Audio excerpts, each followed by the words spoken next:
है, जोशीमठ हादसे में मरने वालों की संख्या 12 हो गई है। वाहन में 17 लोग सवार थे। बाकी लोगों की तलाश के लिए लगातार रेस्क्यू ऑपरेशन वहां पर चल रहा है। हादसा चमोली जोशीमठ ब्लॉक के पल्ला जो खोला रोड पर हुआ। यहाँ यूके 076453 नंबर की बुलेरो मैक्स गाड़ी 700 मीटर गहरी खाई में जा गिरी, जिसके बाद यह हादसा हुआ। हादसे की वजह क्या रही, इसको लेकर अभी तक स्थिति साफ नहीं है। एसडीआरएफ की टीम वहां पर मौके पर लगातार मौजूद है। स्थानीय पुलिस वहां पर मौजूद है, जो रेस्क्यू ऑपरेशन में जुटी हुई है। वाहन में सवार 2 महिला 10 पुरुषों के शव बरामद कर लिए गए हैं, निकाल लिए गए हैं। खाई से बाहर कहा जा रहा है। सीएम धामी ने दुर्घटना पर शोक व्यक्त किया। इसके साथ ही मजिस्ट्रियल जांच के आदेश दे दिए गए हैं। मृतकों के परिजनों को 2-2 लाख रुपए की सहायता दी जाएगी, इसके निर्देश भी सीएम ने दे दिए हैं। जोशीमठ में हादसा, 12 लोगों की जान गई। गाड़ी में सवार 17 लोग थे। ये कहा जा रहा है कुछ लोग घायल हैं, जिनको अस्पताल पहुंचाया जा रहा है, और 1-2 की तलाश अभी भी यहां पर लगातार जारी है। ये भी जानकारी मिल रही है। राहत और बचाव कार्य लगातार जारी है। एसडीआरएफ की टीम यहां पर मौजूद, साथ में स्थानीय पुलिस भी यहां पर। हादसा किस वजह से हुआ, क्या वजह रही, इसको जानने की कोशिश लगातार की जा रही है। लेकिन प्राथमिकता ये है कि जो 1-2 लोग अभी भी लापता हैं, उनको सकुशल बरामद किया जाए। कन्नौज से बड़ी खबर मिल रही है। अवैध खनन के आरोपी को छोड़ा गया है। फरार आरोपी को पहले पुलिस ने पकड़ा। अवैध खनन के कई मामले इस पर दर्ज हैं, लेकिन भाजपा कार्यकर्ताओं ने थाने का घेराव किया और पुलिस ने हंगामा देखने के बाद आरोपी को छोड़ दिया। कन्नौज से यह वाकया सामने आया है। ये देखिए आप कि जिस आरोपी को पकड़ने के लिए पुलिस पहले टीम लगा करके धरपकड़ करती है, उसे पकड़ करके ले आती है, क्योंकि अवैध खनन का कई मामला उसके ऊपर दर्ज है, मुकदमा दर्ज है। लेकिन ये जो तस्वीरों में चंद लोग आपको दिखाई दे रहे हैं, इनके दबाव में आकर के पुलिस ने उस आरोपी को छोड़ दिया। बड़ी खबर कन्नौज से इस वक्त। अवैध खनन का आरोपी है ये शख्स, बीजेपी का कार्यकर्ता भी बताया जा रहा है, लेकिन उसके साथियों ने, सहयोगियों ने, और ये देखिए बताया जा रहा है कि बाइक पर, स्कूटी पर सवार जो ये शख्स दिखाई दे रहा है, वो है जिसे छोड़ दिया गया है। कार्यकर्ताओं के दबाव में आकर के छोड़ा गया है या किसी और दबाव में आकर के छोड़ा गया है, लेकिन वाकई ये बड़ी खबर है कन्नौज से।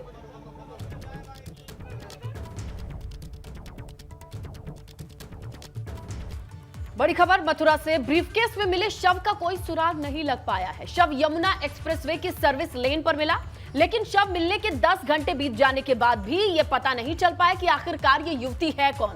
मृतक युवती के शव को ब्रीफकेस में रखा गया है और ये सर्विस लेन में मिली, और देखने से ये पूरा मामला हाई प्रोफाइल जान पड़ता है। लेकिन बड़ी बात यह है कि 10 घंटे बीत गए हैं, युवती की शिनाख्त नहीं हो पाई है। कौन है जिसने युवती के शव को ब्रीफकेस में रख करके सर्विस लेन पर, एक्सप्रेसवे के सर्विस लेन पर छोड़ा और फरार हो गया। पूरा एक्सप्रेसवे सीसीटीवी इनेबल्ड माना जाता है। ऐसे में अभी तक पहचान नहीं हो पाई है कि आखिरकार ये युवती कौन है जिसके शव को इस तरीके से ब्रीफकेस में रखा गया है। देखिए तस्वीरें आ गई हैं, यहाँ पर पुलिस लगातार लगी हुई है। मामला हाई प्रोफाइल जान पड़ता दिखाई देता है, लेकिन अभी तक इसकी शिनाख्त नहीं हो पाई है कि आखिरकार ये युवती है कौन, और किसने इसकी जान लेने के बाद इसके शव को सूटकेस में रख करके सर्विस लेन पर छोड़ करके यहां से फरार भी हो गया। इस पूरे मामले की तफ्तीश में पुलिस जुटी हुई है, लेकिन ये चैलेंजिंग दिखाई दे रहा है ये पहले अगर देखा जाए इस पूरे मामले को, क्योंकि अभी तक 10 घंटे बीत जाने के बाद युवती की शिनाख्त नहीं हो पाई।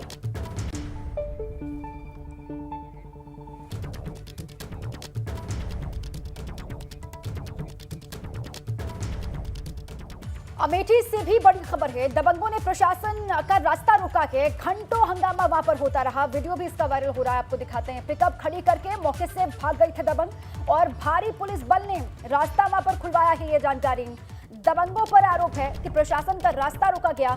अमेठी से ये खबर है। दबंगों के हौसले बुलंद, घंटों हंगामा यहाँ पर होता रहा। हंगामा हुआ, उसका वीडियो भी वायरल हुआ है, और पिकअप खड़ी कर मौके से भाग गए थे दबंग। ये जानकारी मिल रही है।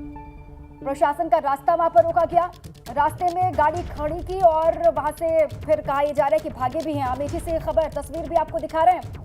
घंटों तक हंगामा यहां पर होता रहा। दबंगों ने प्रशासन का रास्ता रोका, और हंगामे की तस्वीर, भारी पुलिस बल ने रास्ता खुलवा लिया बाद में, ये कहा जा रहा है।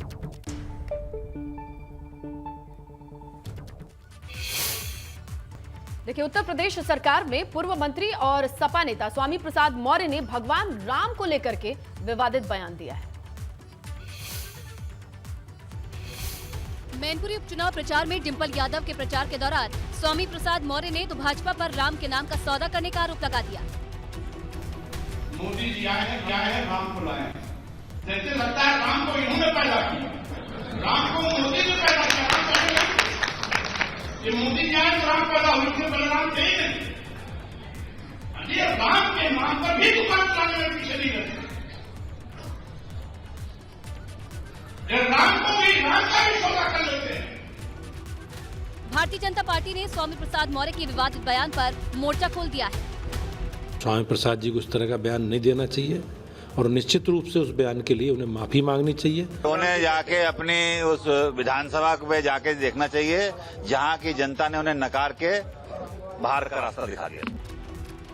इसके पहले भी साल 2014 में स्वामी प्रसाद मौर्य ने गौरी गणेश की पूजा करने पर विवादित बयान दिया था। मैनपुरी उपचुनाव के तेज होते प्रचार के साथ ही भाजपा और सपा के बीच जुबानी जंग भी तेज होती जा रही है। सपा नेता और पूर्व एमएलसी उदयवीर सिंह ने डिप्टी सीएम केशव प्रसाद मौर्य पर ये कहते हुए कटाक्ष कर दिया कि जो व्यक्ति खुद अपने क्षेत्र में चुनाव हार गया हो, उसे नैतिकता के नाते दूसरों की हार और जीत के बारे में नहीं बोलना चाहिए। केशव मौर्य जी जो खुद अभी हार के आए हैं, जो उप मुख्यमंत्री रहते हुए विधानसभा हार गया हो, क्या आपको लगता है कि उसे भाषण देने की नैतिक रूप से जरूरत है? केशव प्रसाद मौर्य ने मैनपुरी लोकसभा उपचुनाव पर बयान दिया था कि मुलायम सिंह यादव जब तक जीवित रहे मैनपुरी में बिना प्रचार के ही जीत जाते थे, लेकिन उनके निधन के बाद अब मुलायम सिंह यादव की सीट बचाने के लिए पूरे परिवार को प्रचार के लिए उतरना पड़ गया है। भारतीय जनता पार्टी भारी अंतर से जीत रही है, समाजवादी पार्टी समाप्तवादी पार्टी बनने जा रही है। केशव प्रसाद मौर्य ने कहा था कि रामपुर और आजमगढ़ जैसे ही सपा के गढ़ मैनपुरी को भी भाजपा ढहा देगी, जिसके जवाब में उदयवीर सिंह ने कहा कि मैनपुरी सिर्फ गढ़ नहीं है बल्कि मुलायम सिंह यादव का घर भी है।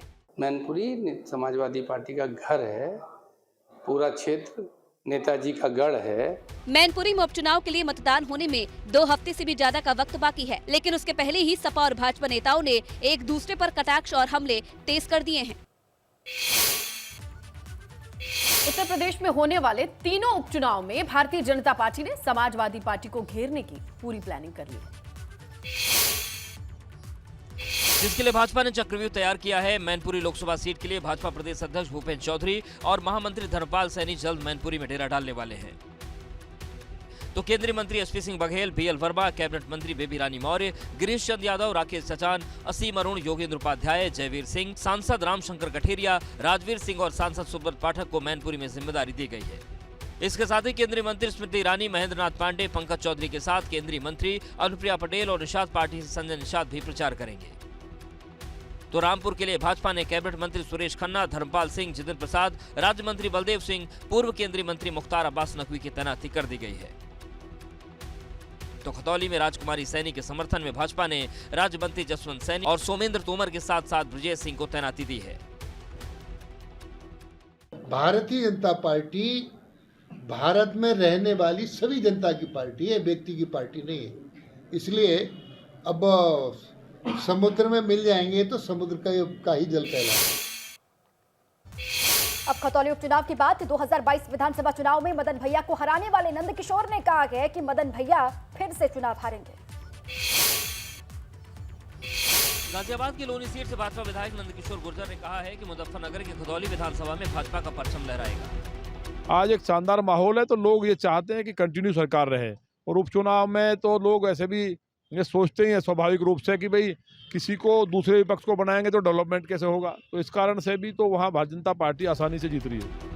मदन भैया और नंद किशोर गुर्जर दोनों ही गुर्जर समाज से आते हैं और 2022 में गाजियाबाद की लोनी विधानसभा सीट पर दोनों नेताओं की टक्कर हुई थी, जिसमें मदन भैया को हार का मुंह देखना पड़ा था। हालांकि आरएलडी और सपा गठबंधन ने मदन भैया को एक और मौका देते हुए खतौली से टिकट दिया, जिन्हें हराने के लिए नंद किशोर गुर्जर भी खतौली जाकर प्रचार करना चाहते हैं। और ऐसी सरकार ना आई और ना भविष्य में आ पाएंगे कहीं, मुझे लगता है। इसलिए लोग सब समझदार हैं और वहाँ का व्यक्ति तो बहुत पॉलिटिकल है, इसलिए कोई संदेह नहीं है। वहीं मदन भैया को बड़ी राहत देते हुए खतौली के रिटर्निंग ऑफिसर ने मदन भैया का नामांकन निरस्त करने की मांग खारिज कर दी है। खतौली में एक शख्स ने मदन भैया पर अपने हलफनामे में जानकारी छिपाने का आरोप लगाते हुए निर्वाचन अधिकारी से मदन भैया का पर्चा रद्द करने की मांग की। और कानपुर में भारतीय जनता पार्टी के बड़े नेताओं के बीच सब कुछ ठीक नहीं चल रहा है और अरसे से अंदर खाने से एक दूसरे के काट करने वाले नेताओं की लड़ाई खुलकर सामने आ गई। कानपुर के विकास को लेकर भारतीय जनता पार्टी के 2 दिग्गज आमने सामने आ गए। कानपुर से भाजपा सांसद सत्यदेव पचौरी और उत्तर प्रदेश विधानसभा अध्यक्ष सतीश महाना के बीच लिटर वॉर शुरू हो गया। 18 नवंबर को होने वाली दिशा की बैठक पर कानपुर के सांसद सत्यदेव पचौरी और अकबरपुर से सांसद देवेंद्र सिंह भोले ने सवाल खड़े किए और नियमों का उल्लंघन बताया। साथ ही बैठक को तत्काल प्रभाव से निरस्त करने की बात कही। तो विधानसभा अध्यक्ष ने महानगर की विकास की समीक्षा बैठक बुलाने को अपना अधिकार बताया। मैंने इस बैठक को मीटिंग करी थी, सारे माननीय विधायक यहाँ पर उपस्थित थे। किसी कारण से हो सकता है कोई व्यस्तता के कारण ना आया हो। मैं जिस मुद्दे से आया हूँ, कभी कभी मैंने अकेले भी मीटिंग करी है, कोई भी नहीं आया। भाजपा के दिग्गज नेताओं की लेटर वार के बीच विपक्ष ने भी चुटकी ली है। आपसी जब मतभेद सामने आ रहे तो संसदीय परंपराओं की याद आ रही है। संसदीय परंपराएं अपनी जगह होंगी। विधानसभा अध्यक्ष और दोनों सांसद देवेंद्र सिंह भोले और सत्यदेव पचौरी के बीच एक खींचतान नई नहीं है।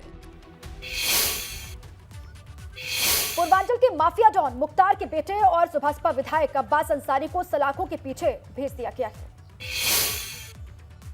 दरअसल मनी लॉन्ड्रिंग मामले में आज अब्बास अंसारी को ईडी ने जिला जज की कोर्ट में पेश किया था, जिसके बाद अब अदालत ने अब्बास अंसारी को 14 दिन की न्यायिक हिरासत में जेल भेज दिया है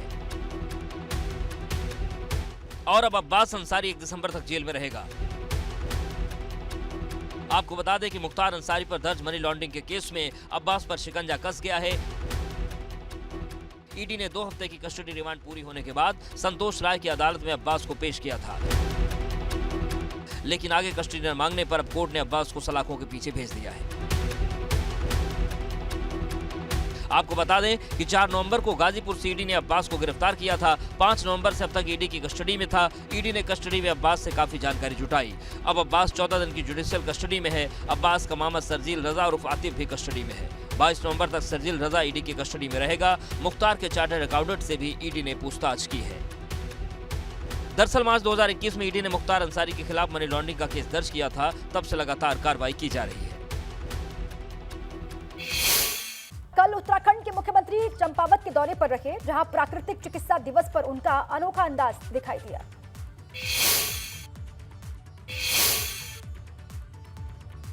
इस वीडियो को देखकर आप उत्तराखंड के सीएम पुष्कर सिंह धामी को शायद ही पहचान पाएंगे, क्योंकि मिट्टी का लेप लगाकर बैठे ये सीएम धामी हैं, जो बाकी लोगों के बीच में बैठे हैं। दरअसल चंपावत के टनकपुर में नवयोग गांव में प्राकृतिक चिकित्सा दिवस पर कार्यक्रम रखा गया, जहां आयोजकों ने सीएम धामी को मिट्टी से स्नान करवाया और मड बाथ का शुभारंभ किया गया। यहां सीएम धामी ने लोगों को आयुर्वेदिक चिकित्सा के बारे में जागरूक किया।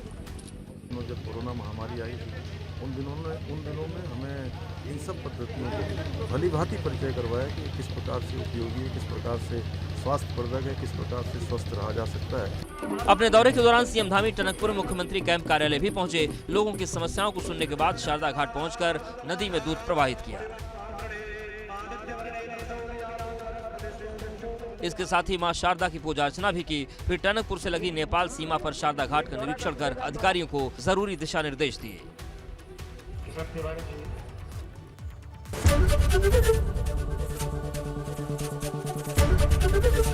एबीपी गंगा, खबर आपकी, जुबान आपकी।